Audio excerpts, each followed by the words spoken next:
Well, thank you all for being here today. If we could take one thing, I'm going to give you the kernel up front. And if you could take one thing from today, what I would hope that would be is the realization that you already have whatever it is that you need. If you were left alone on a desert island, and Ernest Holmes says this in the textbook, if you were left alone on a desert island with no other human beings around you,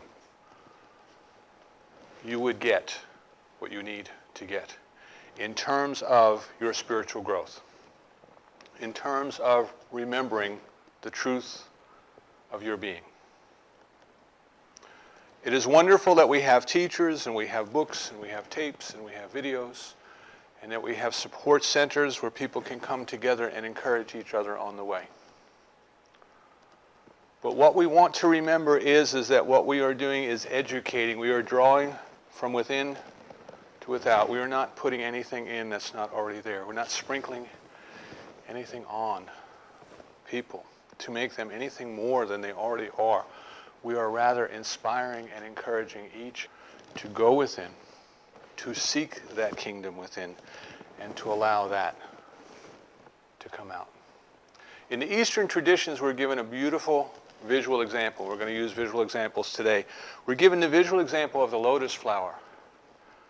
The lotus flower opening itself up and blooming and revealing the beauty and the perfection that was inside all along. And where does it do that? Floating on the muddiest of waters. It's a powerful symbol. The beauty was there. The perfection was there. The surroundings did not seem to reflect that. But nevertheless, there was something within that flower that knew how to blossom, that knew how to find itself, to open itself up, and to let that beauty that was in there shine. Whatever it is that we need to know about our relationship with the divine is already known within us. Because that which has created us out of itself has placed that message within and left us alone to discover it. Again, in the Eastern traditions, they say that when the gods created humans, they took the greatest secret that they had and hid it the one place where people would never look. Within. Right? All of our senses point without. Our ears listen for something out there. Our eyes look for something out there. But it is our heart. It is our heart which understands the language of within. And when we learn how to listen with our heart, we hear the music of God. We hear the language of the divine. We hear that which is guiding us and guarding us and telling us what we need to know as we need to know it. Seek ye first the kingdom. All other things shall be added unto you. This morning I want to share a story that I read in a book that was written by Dr. Vernon Howard. Now, Vernon Howard is a modern mystic. He was born in the late 1800s and he died in the late 1900s. And he went on for many years. He was teaching what we would call self-help psychology and personal growth for many years, and then kind of apparently took on more of a spiritual bent towards the ends of his career. And he's very well read. He's written a lot of works, and he's very well known in those circles. And he wrote a little book called Psychopictography. Psychopictography. He was talking about the power of the image to convey its message to us so that we take the image with us and we take the message with it. And that's what that lotus flower blossoming is. It is a powerful image that we will take home with us and we will remember it. Every time you see a flower bloom, you will remember. You'll see that. There's perfection within that is blooming without. And Vernon Howard gives us a story that I want to work with today. Now, I need to set this up a little bit because every society, or most societies, if you will, in order to keep the children in line, would tell children things that were not necessarily true, just to frighten them, because we believed that frightening our children was a good thing if it was in their best interest, right? So they would tell children, if you stay out late at night, if you wander too far away from home, there are bad people that come along and steal little babies and take them away. Have you ever heard that when you were a kid? Yeah, some of you did. Some of you didn't grow up in my neighborhood.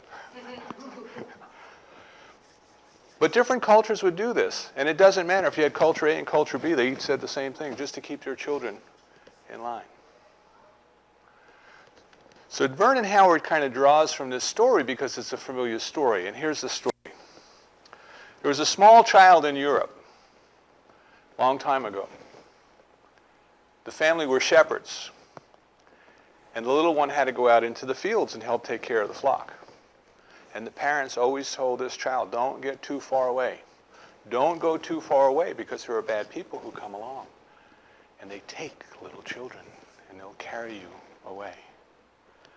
And of course the child, being a child, got interested in other things and wandered off. And sure enough, these people came along and grabbed this little one and put the little one in the back of the carriage. Horse-drawn carriage, big creaky wheels, kind of like the Conestoga wagon. And all the child could remember as it was being wheeled away in this carriage, it was crying, it was upset, it was frightened. And the church bell in the village started to ring. And as that carriage rolled away from the village, all the child could hear was the fading sound of the church bell. Now years went by and this child was raised up in this society that had taken him away and put him to work in their service. But he knew he didn't belong there. He knew that this was not his family. He knew that this was not his home. He knew that there was something else. And when he finally got old enough, the child ran away, but didn't know to where. Was taken at such a young age, he didn't know the name of his hometown. But he knew the sound of the bell. And what he did was he walked across Europe, town by town. And he would stop in the town long enough to listen to the church bell. And when he would hear the bell, he would know, this is not it. This is not my home. This is not where I belong. And he would begin his journey again. And one day, it was nearing dusk, and the young man had been walking all day, and he was tired, and he was coming up an incline in the road. And he thought he heard something faintly on the other side of the hill. And he listened. And his heart quickened. And his breath grew short. And he started to get excited. And his pace quickened, and as he was going up the hill, he heard it again. And he says, could it be? Is it? And he started to run, and he ran, and when he got to the top of the hill, there he could look down in the valley, and he could hear the bell clearly. He was home. This was his home. There was that within him that remembered. Okay.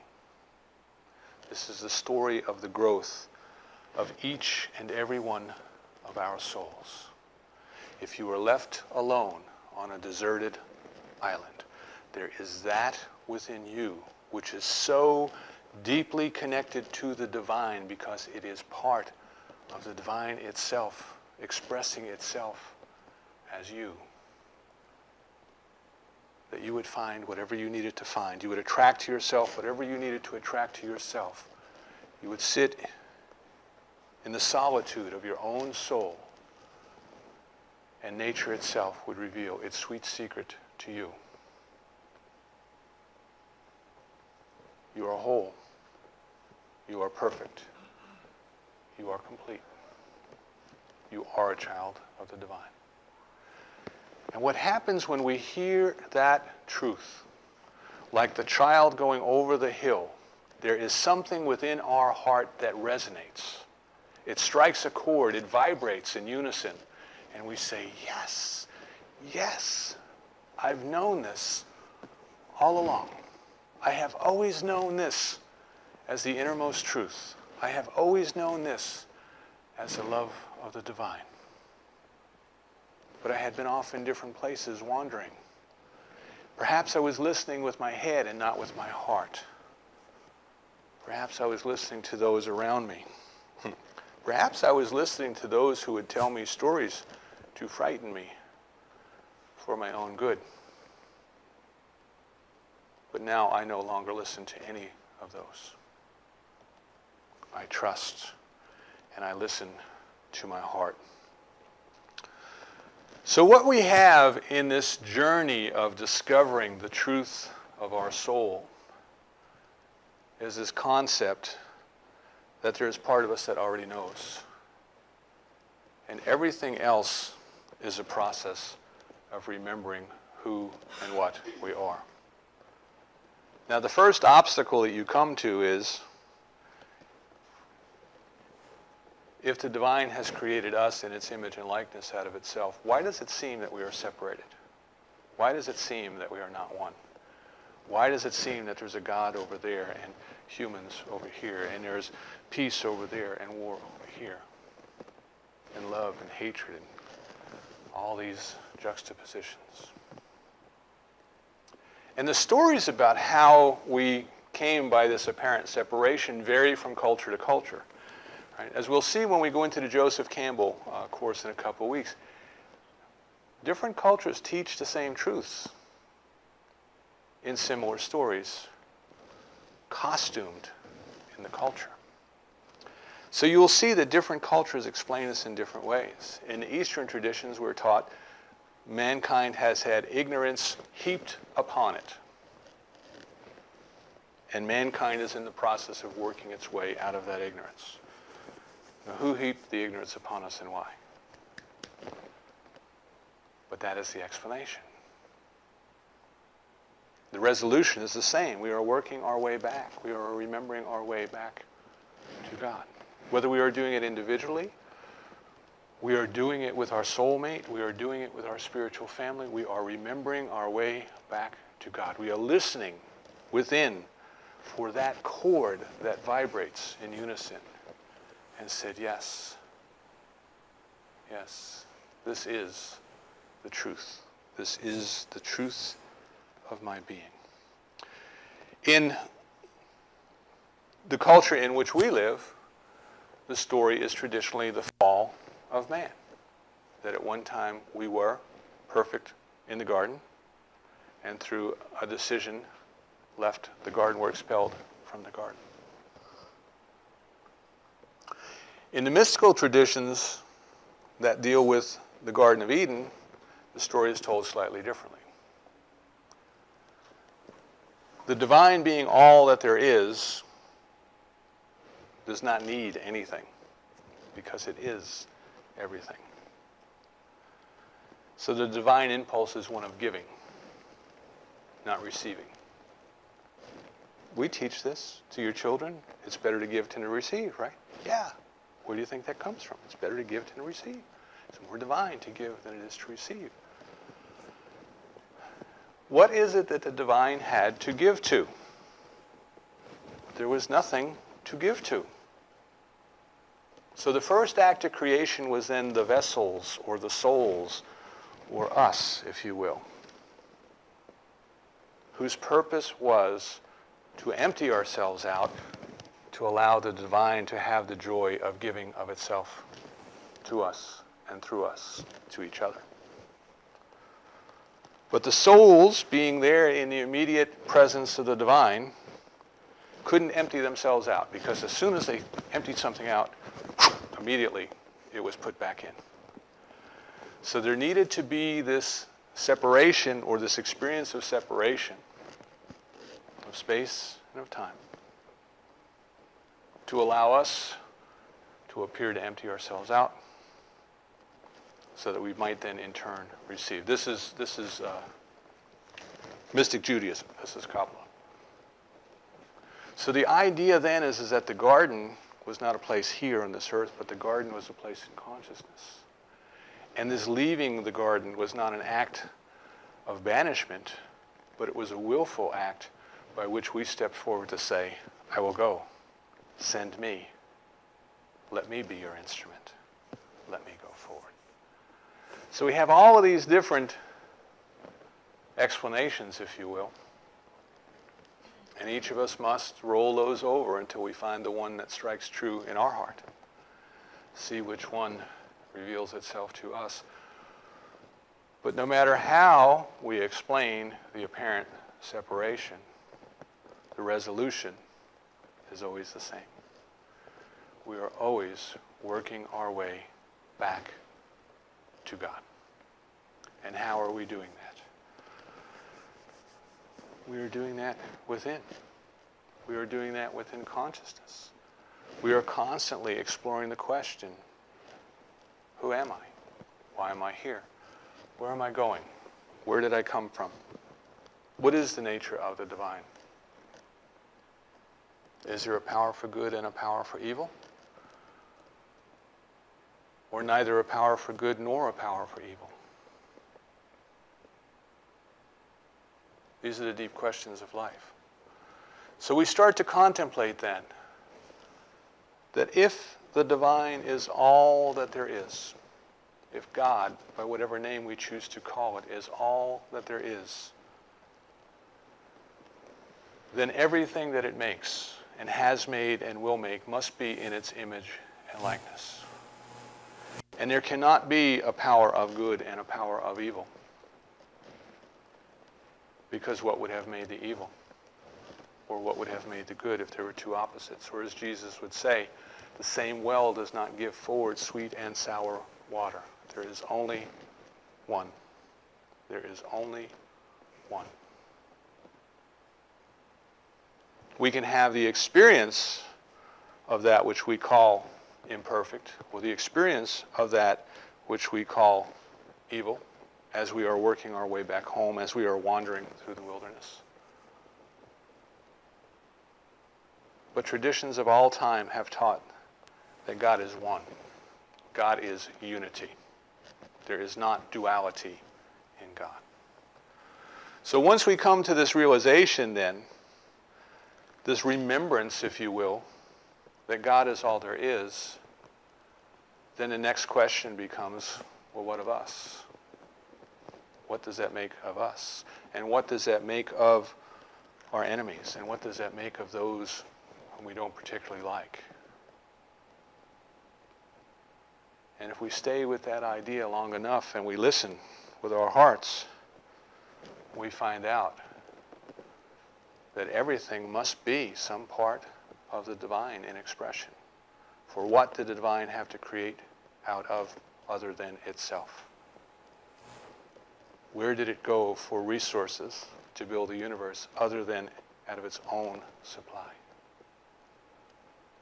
Suddenly this concept, we are made in the image and likeness, takes on a totally new meaning, a deeper meaning, a more sacred meaning, if you will. I am more than a child of the divine. I am more than an offspring of the divine. I am a unique, special creation that has been sent here to do something in my own way, so that the love of God itself could experience itself in some new and unique way in me, as me, and through me. Suddenly all of life is sacred, but never serious. Sacred. We can laugh. But it's awe-inspiring to think, to remember what we really are, why are we really here, and then suddenly to treat each and every person whom we meet as that same expression of the divine, whether they are behaving according to our judgments, which we're told not to judge anyway, or not. But to recognize, no matter what's going on, the divine is present, everywhere present. For those who may have studied some of the Gnostic Gospels, the Gospel of Thomas, the disciples were asking Jesus, where is the kingdom? Where is it? He says, it's here, it's everywhere present, but people don't see it. And in the New Testament, what did he tell us? He said, go within, the kingdom's within. Go first within, seek ye first the kingdom. Find the Father within, the Spirit within, the love within. Listen to this. And let it lead you where to go. So we recognize then, we remember that God is all there is. And that must include us. It must include us. We couldn't be left out. There's no part of the divine that has ever been left out. The divine is whole. It is complete. There is no place for the divine to lose anything. Can't. Everything is part of itself. It would be like you and I getting up in the morning and saying, where did I leave my foot? Right? Wherever you go, there you are. Wherever you go, there it is. So then we start to say, if this is true then, that the divine is everywhere present, the divine is all that there is, and the divine has created me out of itself, then what I am is part of it, as the wave is part of the ocean. The wave is not all of the ocean, but the wave is the ocean expressing itself. That which I call Jim is the love of the divine expressing itself as Jim. It takes on a whole new meaning of life. What does that mean then? If the divine is omniscient, knows everything. Now I know that you know people who think they know everything, but the divine really does know everything. If the divine is omniscient, and the divine is omnipresent, everywhere present, I'm going to fast forward you backwards to where we started, which is whatever you need to know is right where you are. See how that works? Right where you are. The fullness, the intelligence, the wisdom, the presence, the kindness, the love, the joy, the power is right where you are. And our process then becomes one of saying, but why didn't it seem that way at all times? Why don't I feel it at all times? Why doesn't it show itself in my life and in the world at all times? And the answer is very simple. It's not realized at all times. It's not realized. Life is a matter of consciousness. What we give out, we will get back. Florence Scovel Shinn says it's a game of boomerangs. What you toss out must come back. If your attention is focused on the unity with the divine, if it is focused on being in love with all of life, with all persons, if it is focused on the growth of the soul, of allowing more and more of that spectacular divine presence to make its way through us, that is what you realize. If your attention is focused on the fact that gas is almost $4 a gallon, and the housing market is tough, and jobs are getting scarce, then that is what you will realize. It is done unto you according to you believe. But not as you believe here. As you believe here. And you know what that is, right? It's the longest 18 inches in the world. Because you can hear it. You can understand it. When it's here, you know it.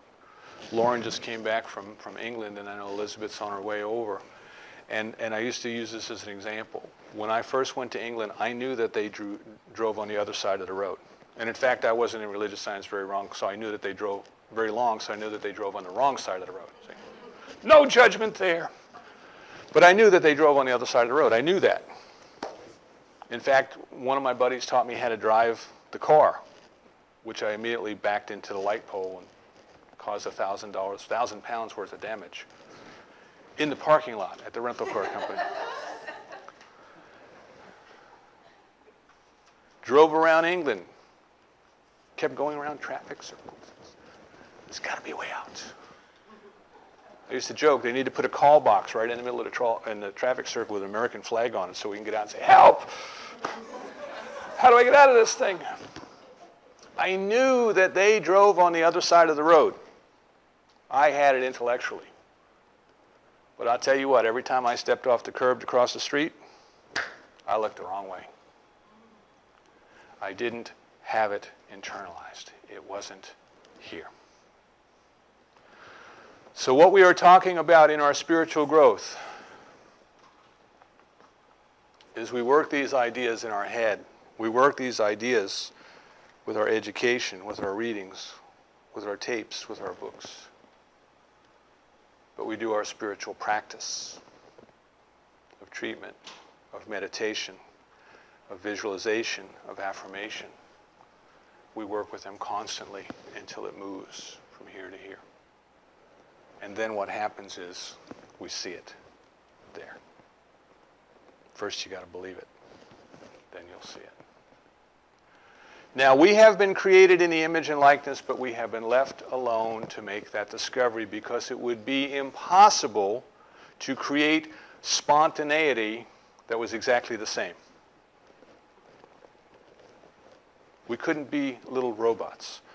We emptied ourselves out, if you will, of all of this knowledge, of all of this experience, so that we might remember it. And in the process of remembering it, we would each remember it in a new and unique and a wonderful way. And the divine would get to experience itself as us in a new and unique and a wonderful way. So in this process of remembering who and what we are, we have believed things that were just absolutely not true about ourselves. And since it is done unto us according to our belief, we have attracted into our life the experience of those things which were not true. We have created things that were less than pleasant. We have created things that, with hindsight, we would look back on and wish that we had not done. We have bought into the consciousness of the human race with regard to war and to poverty and to sickness. And all of these things that have nothing to do with the perfection of the divine. So part of this process then of remembering our way back home is forgetting the lies. Releasing and letting go of and forgetting the lies. And Emma Curtis Hopkins says, you got to name it. You got to say, no, no, no, that's not true. So when you go to work tomorrow and everybody says, ain't it awful? Gas is going to be $4 a gallon. No, no, no. That's not true. It may be $4 a gallon, but it ain't awful. It ain't awful. So we create these experiences that with hindsight we would look back on and say, whew, boy, if I had it all to do over again, I wouldn't do that one again. Or we say I'd only do it one more time, and then I wouldn't do it again. Depending upon how much fun it was. But eventually, sooner or later, that's how I love that song, sooner or later, love is going to get you. Sooner or later, there's no going back. There's no trying it the old way. There's no pretending. There's only the awareness of God. Now, another great teacher gave us a visual story to remember about another young man. But this one wasn't carried away by the bad people. This one, like the rest of us, went willingly. He said to his father, give me my half of the inheritance now, because I can't wait for you to die. You might hang on a long time, you know. And I got places to go and people to see and things to do. And the father said, okay, take it, go. And what did the young man do? Made a mess of it, right? Spent all his money, wound up in dire straits, terribly embarrassed by his situation. You have to keep in mind what it was like for a Jewish boy to be living in a pig pen in order to really get to the meaning of that story, all right? And what are we told in that story? He came unto his own. He remembered. He remembered. He said, oh my goodness, the worst situation in my father's house is better than this. I need to go back home. And he did. There's a beautiful part of the story that I think gets missed over and over and over again. It was the young man who was beating himself up, saying, I was a terrible, terrible son. I was a terrible, terrible sinner. I wasted everything you gave me. I did things that I should have never done. And the father in the story never once acknowledged that. Not once. He said, you were gone, and now you're back home. And we're going to celebrate.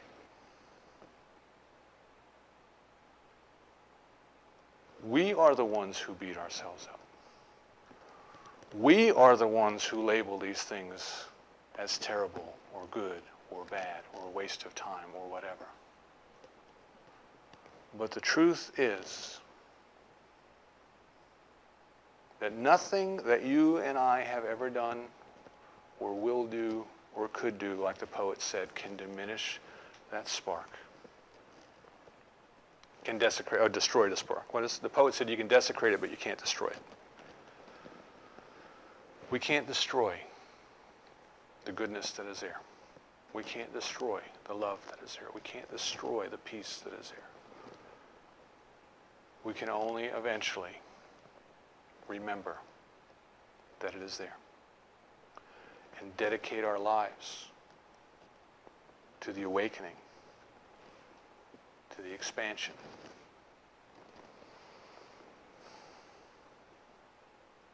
For as each and every one of us steps into the fullness of that role of remembering who we are, why we came here, what it is that we are to do, how it is that we are to love. You know, God can love the world through you in a way that it can't through anybody else, and it won't through anybody else, because that's your peace. That is your peace. So as we remember, as we awaken, as we run up that hill and hear our heart beat, and we remember that we are home, we encourage others to do the same. We inspire others to do the same. We invite others to do the same. And together, the world is transformed. One soul, remembering the truth, one day at a time. That's why we're here. So it is. Let's take this one from our head to our hearts, and let's make that 18 inches shorter than ever before, because we are going to just open our hearts up.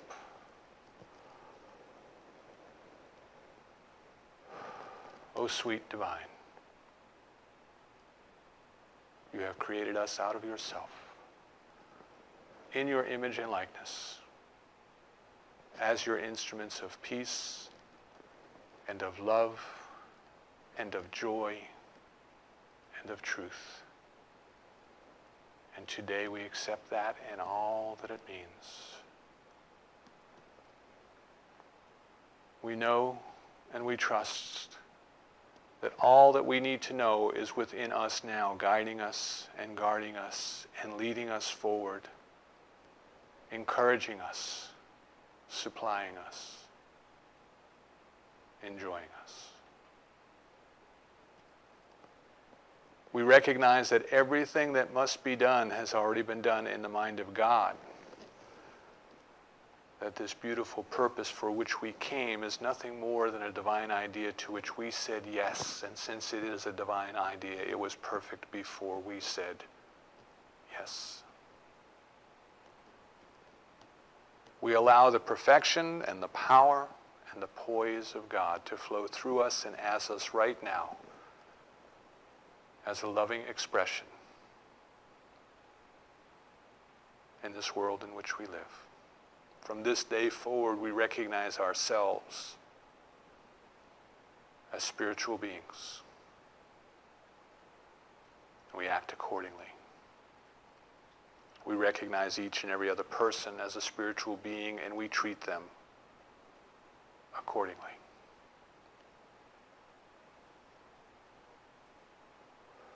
from this day forward, we live only for the divine. And we release and let go of everything and anything in our life that leads to an experience that is less than divine. We are grateful for this opportunity to be here today to remember this truth. We are grateful for the time every day in which the truth reveals itself to us. And we are grateful for all who have gone before us to write, to teach, to speak, to create stories that will help us along the way to always remember who and what we are. We release this prayer together, knowing so certain it has already had been answered that we say together. And so it is.